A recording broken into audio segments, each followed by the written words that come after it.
Hi, hello, வணக்கம் எல்லாருக்கும். இன்னைக்கு சில பேரை பார்த்து தெரிஞ்சுக்கிட்ட விஷயத்த உங்ககிட்ட ஷேர் பண்ணிக்க போகிறேன். இப்போ கண்ணு பிரச்சனை பெரும் பிரச்சனையாக இருக்குங்க. கண்டுக்கிறதே கிடையாது. இஷ்டத்துக்கு நைட்டு ஃபுல்லாக உட்காந்து மொபைலை பார்க்குறது, அதுவும் லைட்டெல்லாம் ஆஃப் பண்ணிவிட்டு இருட்டில் தான் பார்க்குறது. இப்படிலாம் பண்ண அந்த கண்ணு கதறுங்க.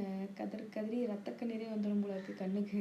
இப்போ 40-50 வயசுக்குள்ளே இருக்கிறவங்க சொல்கிறேன், உங்களுக்கு கண் பார்வை ஒரு மாதிரி மங்கலாக இருக்குது அப்படின்னா உடனே குடு குடு குடுன்னு கடைக்கு போயிட்டு டெஸ்ட் பண்ணி அப்படியே கண்ணாடி போட்டுறாதீங்க. ஒரு 3 மாதம் இயற்கை முறையில் உணவுகளை சாப்பிட்றது, அப்புறம் கண்ணுக்கு எக்ஸசைஸ்லாம் இருக்குங்க. அதெல்லாம் செஞ்சு பாருங்கள், ட்ரை பண்ணுங்கள். அதுக்கப்புறம் நீங்கள் போய் கண்ணாடி போட்டுக்கோங்க.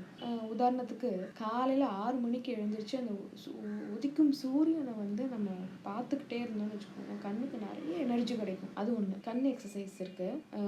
விரலை வலது பக்கம் இடது பக்கம் கொண்டு போகும்போது அந்த விரலையே பார்க்கணுன்னு சொல்லுவாங்க. இப்போ கடிகாரம் கற்பனை பண்ணி அதில் இருக்கிற நம்பர் எங்கே இருக்கோ அந்த டைரக்ஷனில் விழிகளை கொண்டு போகணும் அப்படின்னு ஒன்று இருக்குது. அப்புறம் கண் கழுவுறதுன்னு ஒன்று இருக்குது. என்னென்னா, நல்ல தண்ணியில் நம்ம முகத்தை முழுக்கி கண்ணை திறந்து நல்லா கண்ணுக்கு தண்ணிக்குள்ளாரே நல்லா கண்ணை சிமிட்டி எல்லா டைரக்ஷன்லையும் சுற்றி பார்க்கணும். அதுக்கப்புறம் கொஞ்சமாச்சும் இந்த குட்டி குட்டியாக தெரியல அப்படின்னா அதை படிக்க ட்ரை பண்ணணும்.